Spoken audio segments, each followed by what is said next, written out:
Hello student, welcome to NCERT classes by Rakesh Temre sir. आज हम बात करेंगे बच्चों क्लास 12th के चैप्टर नंबर 2 है ना, प्रतिलोम त्रिकोणमितीय फलन, इन्वर्स ट्रिग्नोमेट्रिक फंक्शन की बात करने वाले हैं। इस चैप्टर में देखिए क्या काम करने वाले हैं हम कि प्रतिलोम त्रिकोणमितीय फलन को समझने वाले हैं। हमने क्लास 11th के चैप्टर नंबर 3 में क्या देखा था, त्रिकोणमितीय फलन को समझा था है ना, कि उसमें त्रिकोणमितीय फलन में हम ट्रिग्नोमेट्रिक यानी जो त्रिकोणमितीय जो अनुपात होते हैं या त्रिकोणमिति की हम बात करते हैं तो उसकी बात किए थे है ना, त्रिकोणमितीय फलन की। लेकिन यहाँ पर हम बात करने वाले प्रतिलोम त्रिकोणमितीय फलन, ठीक है। तो यहाँ पर प्रतिलोम मतलब इन्वर्स, ये तो आपको क्लियर होना चाहिए। उसका देखिए कि त्रिकोणमितीय फलन बोला। अब त्रिकोणमिति मतलब साइन कॉस टेन है ना, किसकी बात कर रहे हैं, त्रिकोणमिति मतलब हम बात करने वाले हैं साइन कॉस टेन, ठीक है, tan cot sec and cosec की बात करने वाले हैं, ठीक है, कॉसेक की बात करने वाले हैं। अब त्रिकोणमिति तो हो गया। अब प्रतिलोम की बोला था मतलब कि इन्वर्स की बात करेंगे। यहाँ पर किसकी बात करने वाले हैं बेटा हम, यहाँ पर इन्वर्स की, ठीक है। अब फलन है ना, फलन क्या होता है तो फलन की भी चर्चा करेंगे कि फलन की चर्चा तो वैसे हमने चैप्टर नंबर 1 में कर चुके हैं यहाँ पर कि फलन क्या होता है। फिर भी एक बार फलन की डेफिनेशन बता देता हूँ कि फंक्शन क्या होता है ना। फंक्शन क्या होता है कि f x is equal to क्या होता है, वाई होता है। ये तो होता है f x is equal to y. अब देखिए आपको ये बात याद होनी चाहिए, फंक्शन में क्या होता है, फंक्शन की डेफिनेशन याद होगी आपको कि x की है ना, x की एक वैल्यू पर है ना, एक वैल्यू पर ही क्या होते हैं। देखो आपको पता होना चाहिए कि किसी भी एक वैल्यू पर दो आंसर नहीं हो सकते हैं। दो आंसर हो सकते हैं क्या, नहीं। मतलब कि यदि मैं x की वैल्यू 1 रखूँगा तो वो क्या हो जाएगा, y की वैल्यू मान के चलो 1 भी हो गई और -1 भी हो गई। ऐसा होगा क्या, नहीं। मतलब 1 की इमेज 1 भी हो और -1 भी हो, ऐसा नहीं होता। मतलब ये टर्म नहीं होनी चाहिए, ठीक है। तो ये क्या होता है, फंक्शन कहलाता है, ठीक है। तो अब ध्यान से देखिए कि क्या होने वाला है कि फंक्शन की डेफिनेशन फिर से एक बार मैं रिप्रेजेंट कर देता हूँ आपके सामने कि यदि डोमेन के है ना, क्या होता है कि जो डोमेन होता है, ये डोमेन है और ये कोडोमेन है। तो डोमेन के जो एलिमेंट होते हैं ना, जो डोमेन के क्या होते हैं, एलिमेंट होते हैं। इन एलिमेंटों का एक और केवल एक इमेज कहाँ बनना चाहिए, कोडोमेन में बनना चाहिए। तब दिया गया जो भी फंक्शन होता है वो कैसा, दिया गया जो भी आपके पास रिलेशन होता है वो क्या हो जाता है, फंक्शन होता है। ये बात आपको याद रखनी है, ठीक है। तो यहाँ तक ये क्लियर हो गया, फंक्शन तो क्लियर है। अब त्रिकोणमितीय फलन बोला तो त्रिकोणमितीय फलन की बात करेंगे। तो त्रिकोणमितीय फलन क्या होता है कि जैसे अगर मैंने मान लिया f x is equal to क्या ले लेते हैं हम, साइन एक्स लिए, ये साइन एक्स हो गया। तो एफ एक्स को हम वाई बोलते हैं तो वाई इज इक्वल टू कितना हो जाएगा, साइन एक्स की चर्चा करने वाले हैं। क्लियर है यहाँ पर। अब देखिए ध्यान से, प्रतिलोम बोला है ना, अभी तो हमने देखो फलन भी समझा दिए, फिर त्रिकोणमितीय फलन भी समझा दिए। अब हम बात करते हैं प्रतिलोम फलन। प्रतिलोम मतलब इन्वर्स। अब मैं क्या काम करने वाला हूँ कि यदि इस साइन का इधर ट्रांसफर कर दूँ तो क्या बच गया, एक्स बच गया। यहाँ पर x इज इक्वल टू ये हो जाएगा साइन इनवर्स y और ये हो जाएगा प्रतिलोम, इनवर्स वाली बात हो गई। तो ये प्रतिलोम त्रिकोणमितीय फलन हो गया। अब प्रतिलोम त्रिकोणमितीय फलन की हम चर्चा कर रहे हैं यहाँ पर, लेकिन हमने प्रीवियस क्लास में देखा था क्या त्रिकोणमितीय फलन का प्रतिलोम निकालना संभव है, नहीं है ना। क्योंकि अब देखो ना, अब किसके इन्वर्स हो सकते हैं है ना, किसका प्रतिलोम हो सकता है, इस पर पहले चर्चा करते हैं। तो क्या होगा कि अगर जैसे क्या होना चाहिए कि किसका इन्वर्स होगा है ना, प्रतिलोम होगा। तो आपको पता होना चाहिए, मैंने आपको एक बात बताया था कि क्या हुआ था, एक टर्म मैंने आपको ये बताया था कि एफ एक्स है ना, एफ फ्रॉम यदि एक्स टू वाई है, f from x to y है, तब हम ये कहे थे कि f कैसा हो जाएगा, f एक इन्वर्स फंक्शन कहलाता है, f एक प्रतिलोम फलन कहलाता है ना। f क्या होगा, प्रतिलोम होगा, क्या प्रतिलोम होगा, जब g फ्रॉम क्या हो जाएगा, y टू x हो जाएगा। जब g फ्रॉम क्या हो जाएगा, y टू x होगा, तब ये प्रतिलोम फलन कहलाता है। और ये कंडीशन के लिए आपको एक बात ये पता होनी चाहिए कि यहाँ पर ये जो फंक्शन f है वह कैसा होना चाहिए, 1 भी होना चाहिए था। यानी 1 मतलब क्या होता है पता है कि नहीं, 1 मतलब क्या होगा, 1 मतलब एक है ना, एक भी होना चाहिए और ऑन्टो भी होना चाहिए है ना। ऑन्टो को हम क्या कहते हैं, आच्छादक है ना, कि क्या होना चाहिए, एक भी होना चाहिए तथा आच्छादक भी होना चाहिए। यदि एक और आच्छादक दोनों हैं तो दिया गया फंक्शन क्या हो जाएगा, प्रतिलोम हो जाएगा है ना। इसके हम प्रतिलोम ज्ञात कर सकते हैं। यदि इसमें से 1 या 1 में से कोई भी एक कंडीशन फुलफिल नहीं करता है, तब दिया गया जो भी त्रिकोणमितीय फलन होगा वह इन्वर्स क्या होगा, ट्रिग्नोमेट्रिक फंक्शन नहीं होगा। ये बात आपको याद रखनी है। इतनी बात क्लियर हो गई, ठीक है। अब 1 प्लस ऑन्टो को हम क्या कहते हैं, बाइजेक्टिव भी कहते हैं। इस बात को याद रखना, आप बाइजेक्टिव भी कहते हैं, ठीक है। तो यहाँ तक क्लियर हो गई इतनी बातें। अब देखिए कि हम बात करते हैं कि क्या साइन इनवर्स एक्स, है ना, साइन इनवर्स, अगर मैं साइन इनवर्स की भी बात नहीं करता, मैं भी बात करता हूँ कि अगर साइन एक्स की बात करें, कॉस एक्स की बात करें, है ना, टेन एक्स की बात करें, तो क्या इसके त्रिकोण प्रतिलोम निकालना, या हम ये क्या बोल सकते हैं कि इन्वर्स निकालना संभव है, या क्या इसके इन्वर्स निकल सकते हैं, तो इस पर चर्चा करते हैं। ठीक है बच्चों, तो देखिए मैं यहाँ पर सबसे पहले आपके सामने एक साइन एक्स निकाल देते हैं। ये क्या हो गया आपका साइन एक्स हो गया। साइन एक्स का ग्राफ कुछ ऐसे रिप्रेजेंट होता है, थोड़ा एज्यूम कीजिएगा, ये अपने क्लास 11th में सीख चुके हैं।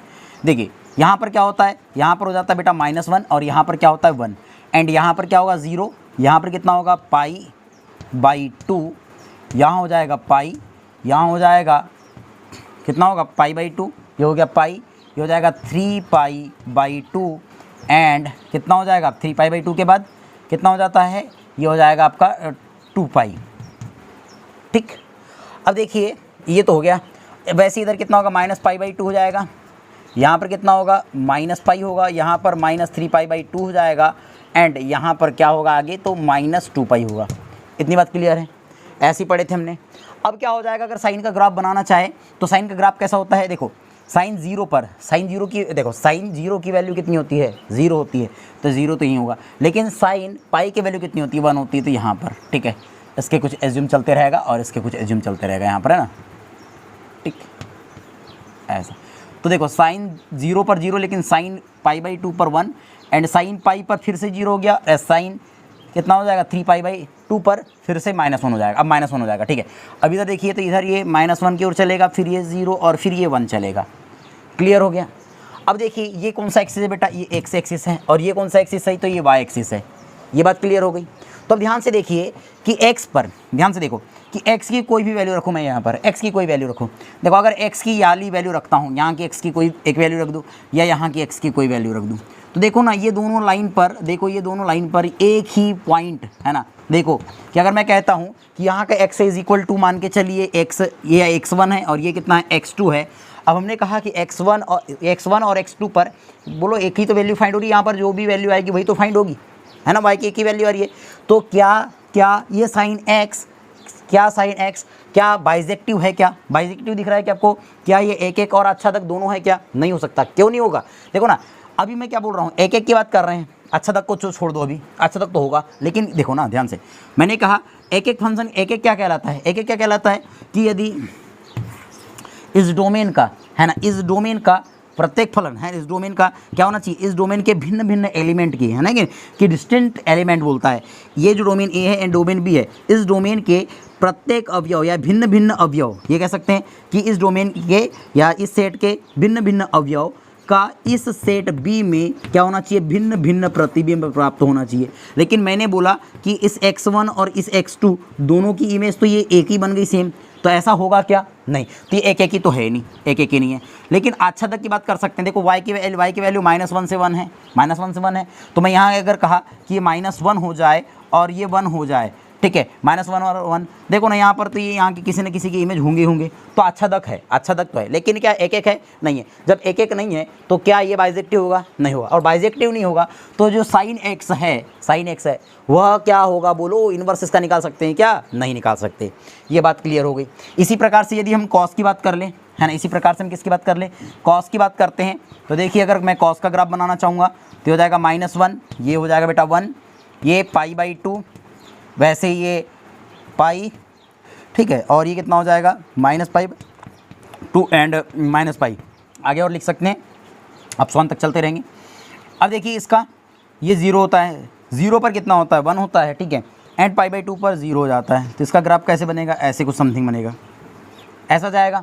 अब देख लीजिए इसके भी, देखो अगर मैं यहाँ का एक पॉइंट लूँ, यहाँ का एक पॉइंट लूँ, तो क्या ग्राफ क्लियर हो पाएगा, क्या ये एक एक कहलाता है, एक एक नहीं होगा ना। देखो क्योंकि इस पॉइंट पर और इस पॉइंट पर ये सेम वैल्यू फाइंड कर रहा है, सेम वैल्यू दे रहा है। जब सेम वैल्यू दे रहा है मतलब कि एक एक होगा क्या, नहीं होगा। जब एक एक नहीं होगा तो मतलब cos x का भी इन्वर्स निकालना असंभव है।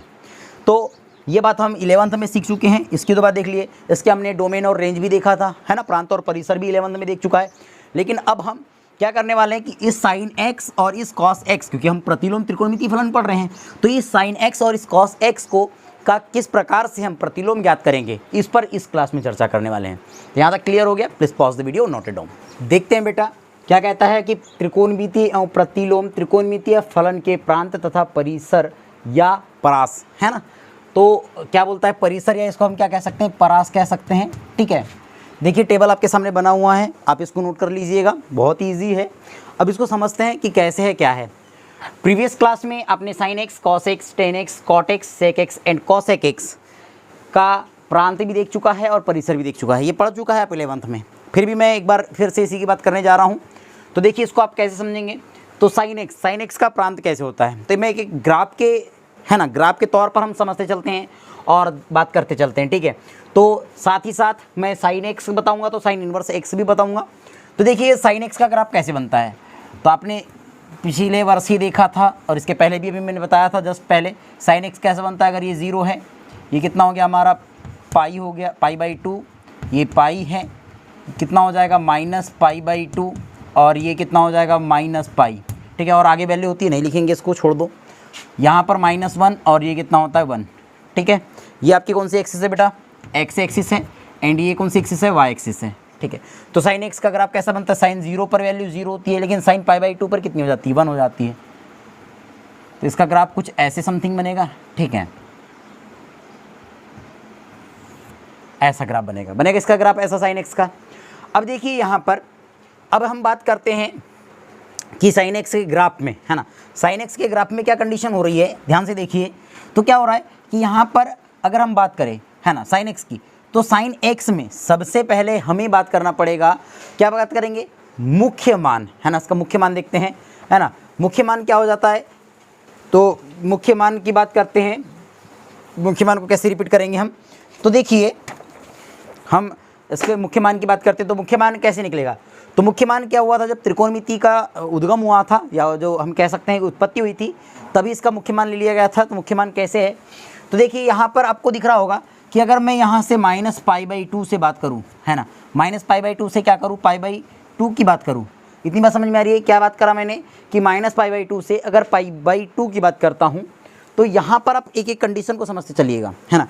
अभी मैं आपको पहले, ये तो टोटल मैंने क्या लिखा है, ये तो इसके डोमेन और कोडोमेन लिखा है ना, इसको प्रांत और सहप्रांत लिखा है, लेकिन इसके इन्वर्स बनाने के लिए, है ना, अभी तो मैंने क्या लिखा था, अभी यहाँ इस साइन एक्स का मैं इन्वर्स फाइंड नहीं कर सकता, इस साइन एक्स का इन्वर्स फाइंड कर सकता हूँ क्या, नहीं कर सकता, कब करूँगा उस पर चर्चा करेंगे। ठीक है, तो अभी देखिए कि यहाँ पर अगर मैं साइन एक्स के डोमेन की बात करूँ, तो साइन एक्स का डोमेन की अगर बात करेंगे तो ऑल रियल नंबर हो जाएगी। यहाँ पर देख लीजिए, क्योंकि ये रियल नंबर इन्फिनिटी तक चलेगा, ये भी इन्फिनिटी तक चलेगा, तो ऑल रियल नंबर हो गई, तो इसकी डोमेन क्या हो गई, रियल नंबर हो गई। क्लियर।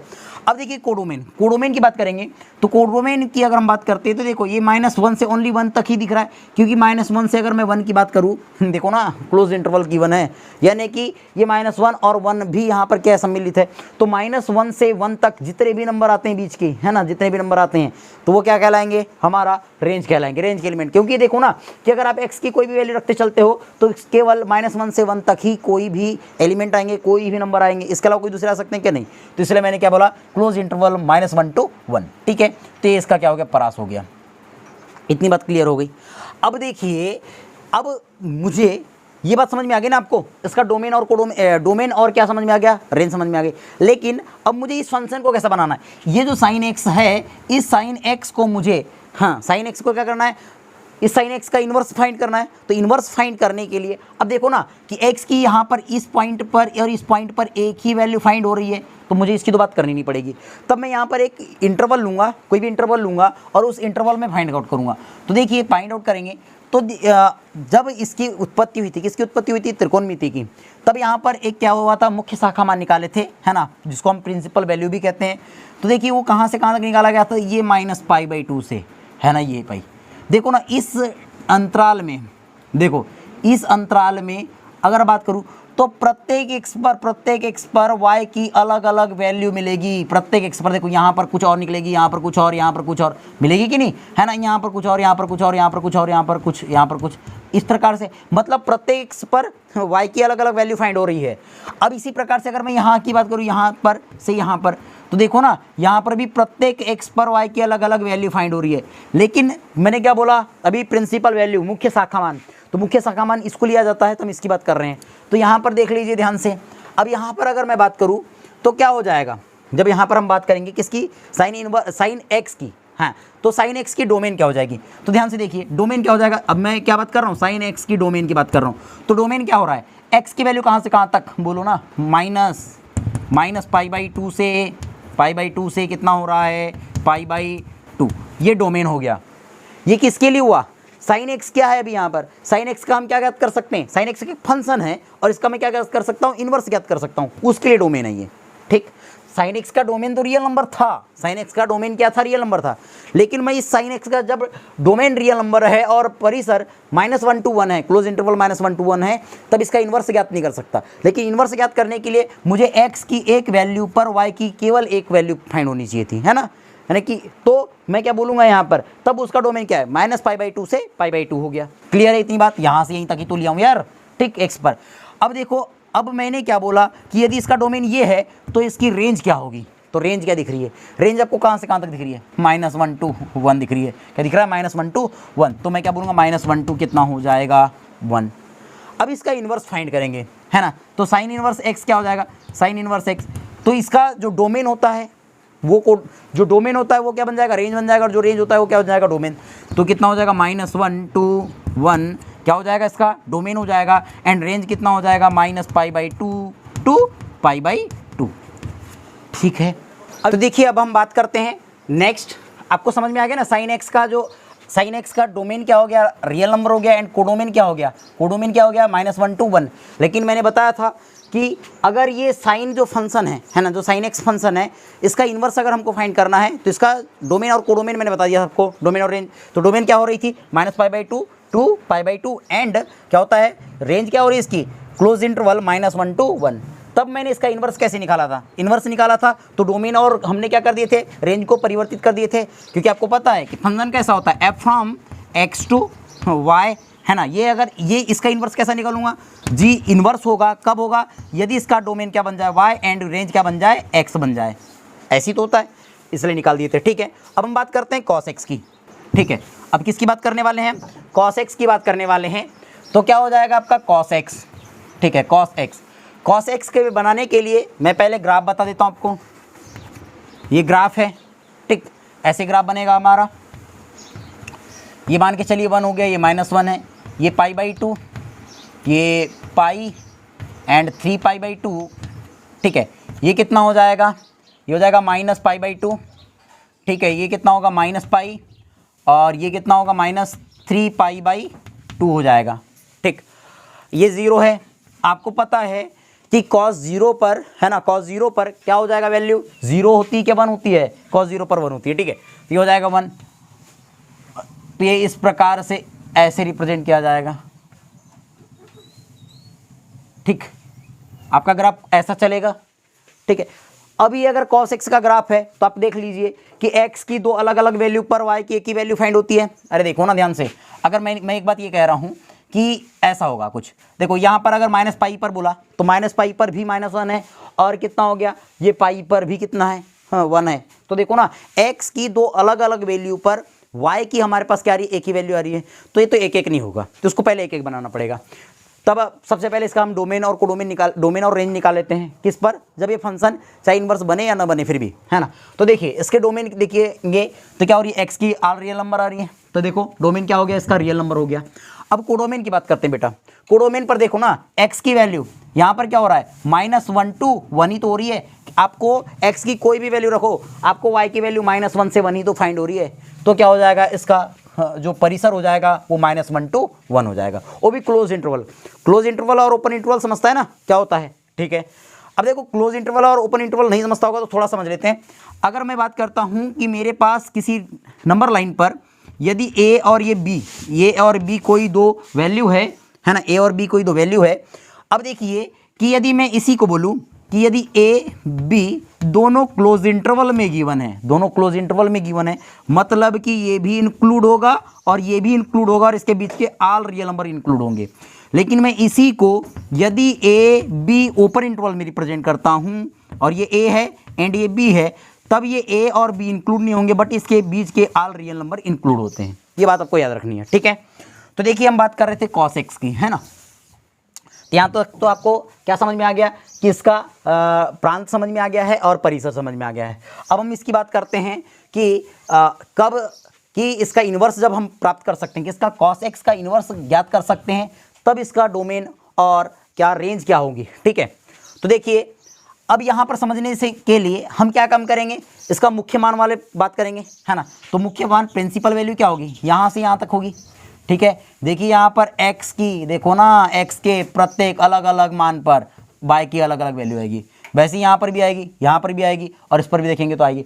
लेकिन मुझे बात करनी है प्रिंसिपल वैल्यू की, तो यहीं पर देखते हैं। देखो अब कितना हो जाएगा, ये कहाँ से कहाँ तक है, तो मैं अगर बात करूँ cos x की, है ना, cos x की बात करते हैं, तो cos x का डोमेन क्या हो गया, डोमेन हो गया बेटा 0 से, देखो ना 0 से कहाँ तक हो गया, पाई तक हो गया, क्लोज इंटरवल। ठीक है, 0 से पाई तक हो गया। अब देखो कि अगर इसके मैं क्या बात करूँ, अब चलो देखो इसके हम किसकी बात कर रहे हैं, रेंज की बात करते हैं। तो रेंज क्या हो रही है, -1 से 1 ही तो हो रही है यार, तो कितना क्लोज इंटरवल -1 से 1। तब इसके अगर मैं cos इनवर्स x की बात करूँ तो cos इनवर्स x क्या हो जाएगा, -1 to 1 2 क्या हो जाएगा। अब इसका देखो ये क्या हो गया, आपका प्रांत हो जाएगा। और अब देखो ना रेंज क्या हो जाएगी, रेंज हो जाएगा 0 और ये पाई हो जाएगी। क्लियर है, इतनी बात समझ में आई। अब देखो यहाँ पर मिला लेते हैं cos इनवर्स x। ठीक है, cos x तो बता चुका हूँ मैं, अब ये मैंने कब बताया था, जब इनवर्स होगा तब उसका डोमेन और रेंज थी। तो cos इनवर्स x निकालते, तो cos इनवर्स x का देखो ये आपको मिल गया प्रांत और ये क्या मिल गया आपका, इसका परिसर। ठीक, या हम इसको क्या कहते हैं, परास कहते हैं। तो cos इनवर्स भी समझ में आ गया आपको। अब हम बात करते हैं बेटा cos के बाद tan, है ना, तो tan x की। अब tan x का ग्राफ कैसे बनता है, तो tan x का ग्राफ ऐसे बनता है, देखो यहाँ पर ये हो जाएगा आपका 0 हो गया, ये π/2, ये पाई 3π/2 -π/2 माइनस पाई एंड -3π/2, ये हो जाएगा आपका 1 और ये -1। ठीक है, 0 तो है। अब देखो कि मैं यहाँ पर अगर बात करूँ tan की, ध्यान से देखिए tan की, तो tan theta is equal to कितना, tan x is equal to कितना होता है, sin x अपान cos x, sin x अपान cos x। तो ध्यान से देखिए कि sin x और cos x की बात करेंगे तो sin x की वैल्यू कितनी, sin 0 की वैल्यू कितनी होती है, 0, और 0/1, 0 मतलब 0, तो sin 0 पर 0 होती है, लेकिन π/2 पर तो कितनी होती है, इन्फिनिटी चलती है, ऐसा। ठीक है, अब यहाँ से आएगी, ऐसा ग्राफ चलता है। ठीक है, ये ग्राफ ऐसा बनता है, किसका, ये tan x का। अब देखो ध्यान से देखो, अब समझो अच्छे से मैं क्या कह रहा हूँ कि अब tan x की बात करते हैं, तो tan x का अगर मैं डोमेन बात करूँ तो डोमेन क्या हो जाएगा, डोमेन क्या हो रहा है यहाँ पर। अब हम डोमेन की बात करते हैं तो देखो डोमेन को ध्यान से, यहाँ पर डोमेन क्या हो रहा है कि यहाँ पर अगर मैं ऑल रियल नंबर की बात करूँ तो देखो ध्यान से, ये क्या हो रहा है कि π/2 जो वाली वैल्यू है क्या इंक्लूड हो रही है, नहीं, ये तो यहाँ पर मिल नहीं रहा है, या इन्फिनिटी चल रही है। ठीक है, -π/2 भी नहीं हो रही है, क्या ये इंक्लूड हो रही है, नहीं, ये भी नहीं हो रही है, यहाँ पर मिलेगा ही नहीं है। ठीक है, ये मिलेगा ही नहीं, यहाँ पर ये मिलेगा ही नहीं। ठीक है, तो क्या इंक्लूड हो रही है, क्या नहीं। तो मैं क्या बात करूँगा कि tan x का जो डोमेन निकालेंगे वो क्या निकल जाएगा, x सच दैट x, है ना, x सच दैट x, और x इज इक्वल टू कितना हो जाएगा, 2n, कितना हो जाएगा, 2n+1 एंड 2n+1 इंटू π/2। ठीक है, और n कहाँ बिलोंग करेगा, n is belong to integers. इतनी बात क्लियर हुई। अब देखो ध्यान से कि tan x is equal to x such that, या x, हाँ, x such that x is equal to, अब कितना हो गया, 2n+1, है ना। अब यदि n की वैल्यू 1 रख दूँ तो 1 + 2, 1 इंटू 2 कितना हो जाएगा, 2, 2 और +1 कितना होगा, 3, 3π/2, देखो 3π/2, 0 रख दूँ तो 0 हो जाएगा, 1π/2, देखो तो π/2, पर ये इंक्लूड नहीं होंगे, ये इंक्लूड नहीं होना चाहिए। क्या बोला है यहाँ पर, सॉरी, रियल नंबर है ना, tan x क्या होता है, tan x are real number, real number में से इनको हमने क्या कर दी, यहाँ पर माइनस कर दिए, ये एलिमेंट नहीं होंगे, बाकी सब होंगे। तो देखो यहाँ डोमेन भी दे दिया गया है हमारे पास, रेंज देखो, हाँ रेंज देखो ना, ये क्या चल रहा है, प्लस इन्फिनिटी तरफ चल रहा है, और ये किधर चल रहा है, माइनस इन्फिनिटी। जब प्लस इन्फिनिटी तरफ चला और माइनस इन्फिनिटी तक चला, मतलब कि ऑल रियल नंबर आ गए, तो ये क्या हो गया, ऑल रियल नंबर हो गए। इतनी बात समझ में आ गई। अब मैं बात करूँगा बेटा यहाँ पर, अब मैं बात कर रहा हूँ कि ये tan x का कब डोमेन, यानी डोमेन और रेंज की कब की बात करूँगा, जब इस tan x को मैं किस में बदल सकता हूँ, इसके इन्वर्स में बदल सकता हूँ। तो क्या होगा कि ये हो जाएगा बेटा 10x का, है ना, तो ये हो जाएगा 10x। अब 10x का डोमेन देखिए, अब 10x की अगर मैं डोमेन की बात करूँ तो ये क्या हो जाएगा, ध्यान से देखो। अब यहाँ पर देखो ध्यान से क्या होगा, मैं इसका मुख्य मान लूँगा ये वाला, ठीक है, यहाँ पर तो देखो ना, तो इसका जो डोमेन हो गया है ना, इसका जो डोमेन हो गया वो कितना हो जाएगा, डोमेन की अगर हम बात करेंगे तो ये हो जाएगा बेटा -π/2 से लेकर के π/2। हाँ, ओपन इंटरवल होगा, क्लोज इंटरवल तो हो ही नहीं सकता क्योंकि ये इंक्लूड नहीं हो रहे ना, तो ओपन इंटरवल होगा, ठीक। 2 अब कहाँ तक, इसका देखो ना रेंज क्या होगी, रेंज क्या हो रही है बोलो जल्दी से, रेंज कितनी हो रही है यहाँ पर, ऑल रियल नंबर हो रही है, तो ऑल रियल नंबर बोल दूंगा, क्लियर हो गया, ऑल रियल नंबर। तब मैं टेन इनवर्स की बात करूँगा, टेन इनवर्स एक्स की, तो टेन इनवर्स एक्स क्या हो जाएगा, ऑल रियल नंबर इसकी डोमेन हो जाएगी, ठीक है। एंड रेंज क्या हो जाएगा, -π/2 से लेकर के π/2, वो भी क्या ओपन इंटरवल होगा। तो यहाँ पर आपको 10 का भी समझ आ गया होगा, देखो ये लिखा हुआ है। तो इसी प्रकार से हम क्या कर सकते हैं, कॉट से कॉसेक, है ना, और इनका इनवर्स का भी हम डोमेन और कोडोमेन निकाल सकते हैं। और ये टेबल आपके सामने मैंने बना दिया हूँ, ये टेबल आप प्लीज़ नोट कर लीजिएगा और इसको आप याद कर लीजिएगा, क्योंकि इसकी आवश्यकता आगे पढ़ने वाली है ना, इसकी आवश्यकता आगे पढ़ने वाली है। तो please pause the video, note it down. देखिए एग्जाम्पल नंबर फर्स्ट क्या कहता है, साइन इनवर्स 1/√2 का मुख्य मान लिखिए, ठीक है। तो इसके हल में आपको क्या करना है, सबसे पहले मान लेना है कि माना sine inverse 1/√2 is equal to theta, ठीक है। तब देखिए इसका अगर मैं ट्रांसफर इधर करता हूँ तो इज इम्प्लाइज क्या हो जाएगा, इसका ट्रांसफर इधर करूँगा तो sine theta is equal to 1/√2, है ना, 1/√2, क्लियर हो गया। अब देखो यहाँ तक चीज़ क्लियर है। अब देखो हम जानते हैं कि, है ना, हम जानते हैं कि, मैं फर्स्ट क्वेश्चन बता रहा हूँ इसलिए इतना सारा लिख रहा हूँ, हम जानते हैं कि साइन इनवर्स थीटा, है ना, साइन इनवर्स थीटा का मुख्य मान, साइन थीटा मुख्य मान का परिसर, है ना, का परिसर कितना होता है, देखो मुख्य मान परिसर कितना होता है बोलो जल्दी से, -π/2 से π/2 होता है क्लोज इंटरवल में, ठीक है, क्लोज इंटरवल -π/2 से π/2 होता है, ठीक है, होता है। इसीलिए हम क्या बात करेंगे, इसीलिए क्या हो जाएगा, अब देखो साइन थीटा दिया है, sine theta is equal to 1 कितना है, √2 है, ये निकाल चुके हैं पहले ही। तो अब देखो ना sine inverse theta sine theta is equal to 1/√2 हो गया। तो क्या ये 1/√2 किसकी वैल्यू होती है, √2 किसकी वैल्यू होती है बेटा, ये √2 किसकी होती है, 45 की वैल्यू होती है, साइन 45 की। और 45 को हम क्या लिखते हैं, देखो 45 को हम बोलते हैं π/4, ठीक है। तो कितना हो जाएगा, साइन π/4 की वैल्यू होगी, ठीक है। अब देखिए जब मैंने साइन π/4 बोला तो थीटा की वैल्यू कितनी दिख रही है आपको, π/4 दिख रही है, थीटा की वैल्यू कितनी दिख रही है यहाँ पर π/4। तो हम कह सकते हैं थीटा इज इक्वल टू कितना आया, π/4 आया। और ये थीटा बिलोंग कहाँ कर रहा है, देखो यहाँ बिलोंग करता है।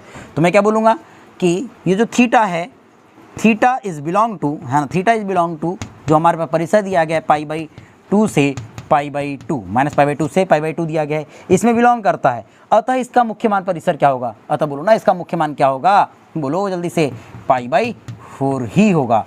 अगर ये बिलोंग इसमें नहीं करता तो क्या ये इसका मान होता, क्या नहीं होता। आगे पहला क्वेश्चन समझ में, देखते हैं इसका सेकेंड क्वेश्चन क्या दिया गया, एग्जाम्पल नंबर 2। देखो यहीं पर रिप्रेजेंट कर देता हूँ मैं, क्या दिया गया हमारे पास एग्जाम्पल नंबर 2 में कि कॉट इनवर्स, ठीक है, क्या दिया गया हमारे पास कि कॉट इनवर्स 1/√3, 1/√3 यही है ना, ठीक है, 1/√3 है, का मुख्य मान लिखिए। तो देखो मान लीजिए कि क्या हो जाएगा, मानेंगे तो हम यहाँ पर क्या टर्म होगी, देखो जल्दी से, माना ये हो जाएगा कॉट इनवर्स 1/√3, सॉरी माइनस दिया गया, माइनस, ठीक है। तो कितना हो जाएगा, इज इक्वल टू थीटा माना, इज इम्प्लाइज। जब मैं इसका ट्रांसफर इधर करूँगा तो कितना होगा बेटा, ये हो जाएगा cot theta is equal to -1/√3 हो जाएगा। इतनी बात क्लियर हो गई।